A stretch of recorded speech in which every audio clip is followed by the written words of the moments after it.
training camp underway. I think all teams are underway. I know the Bears had a couple practices already. I heard Caleb was getting reamed out a little bit, but you know what? It's all right. I'd rather that than Matt Eberflus have everything, go by. But before we get into that, there are some pieces of news that we want to recap from the last couple of months. Actually, mostly it's pretty recent that we want to get to first. So starting off, I think with one of the biggest pieces of news from the entire offseason, Ryan Poles, King Poles, if you will, was extended. He's going to be the Bears GM until the 2029 season, ideally. And a lot of people had a lot of opinions on this. You know, I think I would say Ryan Poles has probably the widest variance of opinions around him for just about any GM in the NFL. There are people who think, again, the King Poles crowd, who think that he's the greatest GM in the league and that we're up next. And then there are those who think he should have been fired 2 years ago. Justin, your thoughts on the extension, Ryan Poles, and whether or not he should be given the chance to be the Bears GM until 2029? I think this is a great addition. I know we have not been really strong in our win column, but I would say for what the moves he has made, and at least for what he did in the past offseason, really this season and last season, you get the number one pick, you get the best player, and then you move into your second season. Well, it's not his official second season, but the season after that, you pretty much eliminate all of the bad coaching staff. You bring in brand new coaching staff. You bring in one of the hottest coaches in free agency. Mike, I don't remember the last time we've actually gotten a coach, like one of the best coaches ever. Well, you don't remember it because it's never happened. Yeah, you're right. There's nothing to remember. Yeah, you're right. No, you're correct. Yeah. And I'm going to agree with you and piggyback off what you said regarding Ben Johnson.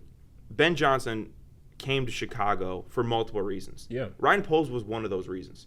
Clearly he likes what Ryan Poles is doing. Clearly he likes the vision that Ryan Poles has for the team. He thinks he can scout, he can draft, etc. Was he the number one reason? No. This guy was the number one reason. Okay? Yes. Let's be honest. But Ben Johnson, rightfully so, was going to be very picky with what team he chose to go coach. And I don't think he was going to go to a team with a GM that he thought was a lame duck. A guy that was going to lose his job in a year. So for that regard, Ryan Poles does get credit. The other thing I really like about this move, Justin, I am so sick of every year, every 2 years, we have a new GM, we have a new quarterback, we have a new coach. It's just a constant carousel. It's a bad cycle. It is. So for the Bears to finally have continuity with their coach, their GM, and their quarterback, all of those guys are locked in for the next 4 to 5 years minimum. Right? We can finally have kind of one vision that all of these guys can see. They can execute it for the next 4 years. And this is our window. You know what I'm saying? The other thing is people are talking about the money. I don't care about the money. It doesn't affect the salary cap. Coaches, GMs, executives, assistant coaches, all those guys are outside of the allotted salary cap for the specific teams. So the money I don't think matters. Again, I think we're in agreement here, Justin, where we both like the move. But I mean, I know some people feel otherwise. Listen, you're right. Have the Bears won a lot of games so far? They have not. But I think it's a good move. Next move, I guess, piggybacking off of Ryan Poles, and this is kind of an overarching story for the entire league, not so much just the Bears. We signed all of our second-round picks. Give it up.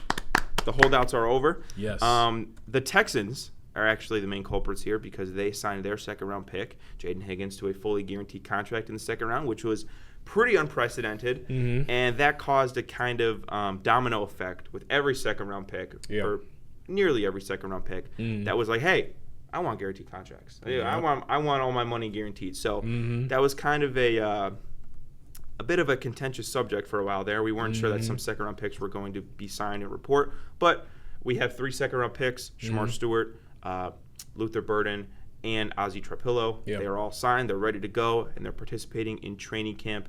And then the last thing, speaking of training camp, Jalen Johnson was put on the non-football injury list. Ryan Poles said he's not overly concerned about it. But is that something that you're concerned about, a veteran like Jalen Johnson missing a couple weeks at the start of training camp?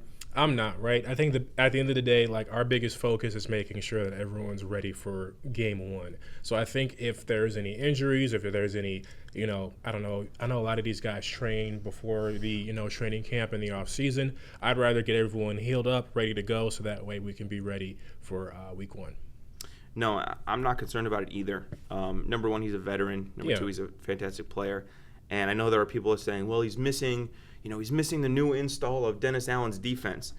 And my counter to that would be, well, he's not holding out. Mm-hmm. So he's in the building, right? He's not maybe participating in the physical drills or physically on the field, but he's still in the meeting rooms. He's still doing film study. So he's learning the defense from a mental perspective. Yeah. Obviously, he'll get out there and he'll go and he'll compete, once he's healed up. But I'm with you.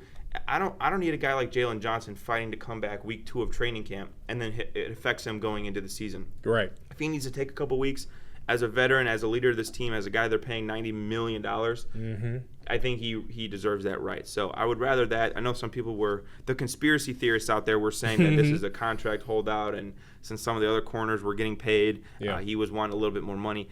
He's got 3 years left on his deal. I don't think that that's the reason. I do believe that it was just injury related.